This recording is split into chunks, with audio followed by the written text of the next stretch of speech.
While others saw problems, young Jordan Daykin turned them into fortune. He had a knack for spotting opportunities amidst life's challenges. Born in Trowbridge, Wiltshire, a historic town in England, Jordan had a warm family and shared laughter and adventure with his younger brother. But his world turned upside down when his parents split up. Jordan had to move with his father, leaving behind his cherished brother and the life he knew.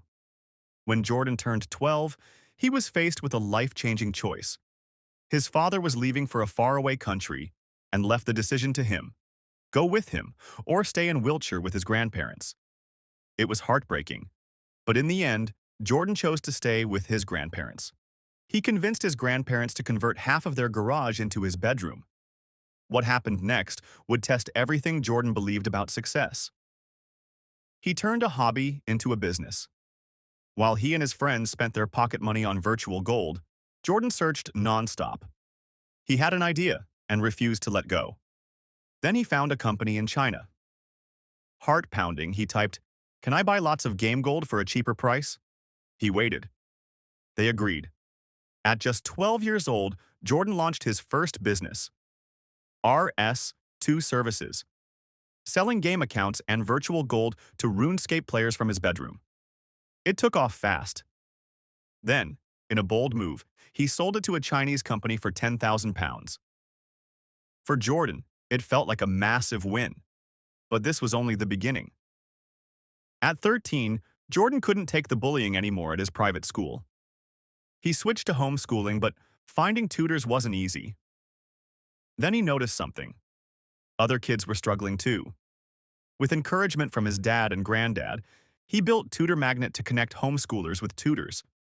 It started small, then took off across the country. He ran it full-time and even gave up his studies. But this was just the beginning. It all started at home. Jordan and his granddad tried to hang a curtain rail on the plasterboard to block out the light in Jordan's room. But after several tries, they broke several fixings and drill bits, and nothing seemed to hold. "This isn't working," he muttered, rubbing his forehead. His granddad smiled calmly. "Let's see what we can do in the magical garden shed." After hours of trial and error, with a few laughs and a lot of frustration, they finally had an idea: their own fix. 2 weeks later, they tried mounting a TV on the wall.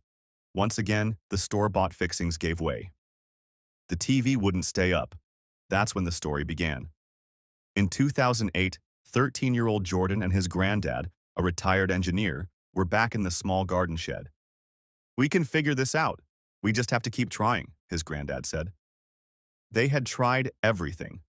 Just when it felt like nothing would work, they created something new, their own invention. What pulled Jordan into the world of business so young? At just 10 years old, Jordan was captivated by Dragon's Den, a TV show where entrepreneurs pitched their tested inventions to investors for funding. Dragon's Den lit up Jordan's imagination. What if I stood there one day? He wondered. Even as a young boy, his granddad played business card games with him, sparking his ambition early. With his dad backing him up, fueling his dreams, Jordan was determined to get his invention to market. He applied for a patent and worked non-stop to perfect his product. After 4 years of waiting, the breakthrough finally came in 2012 when the patent was approved. His granddad remained in the background, but Jordan, now older, started supplying many stores as quickly as he could. But something big was about to happen. In 2014, 19-year-old Jordan had been waiting for this moment. Heart racing, he stood tall in Dragon's Den. The investors could choose to support him with a fortune or turn him down.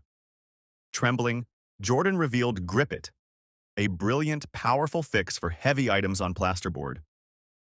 Investor Deborah Meaden was impressed. She offered him £80,000. Jordan quickly expanded Grip It internationally, turning his vision into a fortune. In 2014, he became the youngest person ever to secure funding. But that was just the beginning. His relentless drive led to even more success, from a tough childhood to selling an online game business worth £10,000 at just 10 years old, to starting the Tutor Magnet website, which still helps thousands of homeschool students today. to becoming the youngest successful entrepreneur to receive funding in 2014. Jordan's story shows that big dreams can start in small spaces, whether in a little room or a garden shed. Like Jordan, success does not wait for you to grow up. Grabbing opportunities with hard work returns a huge reward. And when it does, it can